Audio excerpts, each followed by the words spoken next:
আচ্ছা, এবার সবার কাছে একটা রিকোয়েস্ট, সেটা হচ্ছে যে যারা যারা হেল্প করতে যাচ্ছেন, যারা যারা বন্যা কবলিত এলাকায় যাচ্ছেন মানুষের জন্য সাহায্য নিয়ে, পাশাপাশি ওই এলাকার যে গবাদি পশু আছে, পাশাপাশি ওই এলাকার যত প্রাণী আছে, কুকুর বেড়াল সহ সব কিছুর জন্য কিছু না কিছু নিয়ে যাওয়া।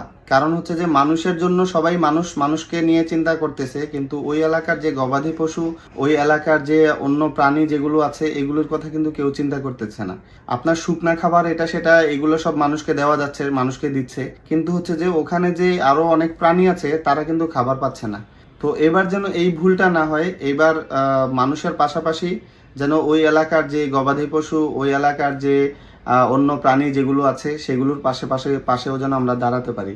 আমরা যে চাইলে অনেক কিছু পারি, সেটার বড় উদাহরণ হচ্ছে যে 2022, সেটার বড় উদাহরণ হচ্ছে যে 2024, সেটার সবচেয়ে বড় উদাহরণ হচ্ছে যে 2020 হইতে তার আগে অনেক অনেকবার আমরা মানুষের পাশে দাঁড়িয়েছিলাম। আমরা ভিন্ন দেশের মানুষ, এই রোহিঙ্গাদের পাশেও দাঁড়িয়েছিলাম। তো সেই জায়গা থেকে আসলে আমি একটা জিনিস রিকোয়েস্ট করব সবার কাছে, যে যারা যারা এরকম মানুষের পাশে দাঁড়ানোর জন্য যাচ্ছেন, হেল্প করার জন্য যাচ্ছেন, সর্বোচ্চ নিজের জায়গা থেকে চেষ্টা করবেন যেন মানুষের পাশাপাশি যত প্রাণী আছে সব প্রাণীদের জন্য যেন কিছু না কিছু খাবার ওরা যেন খেয়ে অন্তত বেঁচে থাকতে পারে।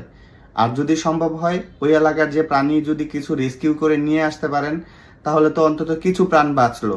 এবং নিয়ে আসার পরে যে আপনি আপনার কাছে রেখে দিবেন তা না, পরিবেশের ভারসাম্য ঠিক রাখার জন্য ওই জিনিসগুলো আবার ওই এলাকার অবস্থান যখন ভালো হবে ওইসব এলাকার মধ্যে আবার দিয়ে দিবেন।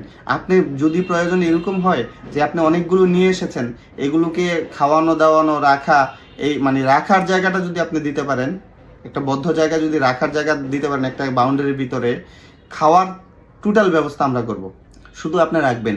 এবং সবশেষে আবার ওই জায়গাতে ফেরত দেওয়ার দায়িত্ব আমাদের। আপনি শুধু নিয়ে আসবেন, ওই জায়গায় ফেরত দিয়ে আসার দায়িত্ব আমাদের। কারণ আপনি আবার আপনার এলাকায় যদি ছেড়ে দেন, এটা পরিবেশের ভারসাম্য ঠিক থাকবে না। কারণ ওই এলাকার প্রাণী ওই এলাকার মধ্যেই ছাড়তে হবে। সো দিন শেষে একটা জিনিস বলবো, যে মানুষের পাশাপাশি অবশ্যই ওই প্রাণীগুলোকেও একটু দেখিয়েন ভাই, প্লিজ, সবার জায়গা থেকে। আর আরেকটা হচ্ছে যে কোনো স্ট্রং মহিলা ছাড়া ওই এলাকার মধ্যে যাবেন না আপনারা। এর আগে এরকম আপনারা শখে শখে গিয়েছেন, উল্টা আরো আপনাদেরকে টানাটানি করতে হয়। সো কোনো স্ট্রং লোক ছাড়া ওই সব এলাকাতে আপনারা যাবেন না। আর যারা হেল্প করার ইচ্ছা থাকে অবশ্যই পাশাপাশি থাকবেন। আর যারা যারা অন্তত স্বেচ্ছাসেবী হিসাবে কাজ করতে চান, আমাদের সাথে একটু যোগাযোগ করেন। আমরা সবাই মিলে অন্তত আমরা যদি ফান্ডিং করি, সেই ফান্ডটা প্রথম থেকে শেষ পর্যন্ত টোটালি অন ক্যামেরায় থাকবে। কারণ মানুষের বদনাম কামাইতে চাই না, মানুষকে আবার হেল্প করে আবার মানুষের বদনাম কামাবো সেটাও চাই না।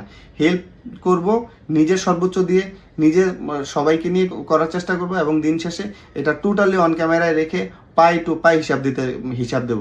প্রয়োজনে নিজের পকেট থেকে খরচ করব। মানুষ মানুষের জন্য, মানুষ সকল প্রাণীর জন্য।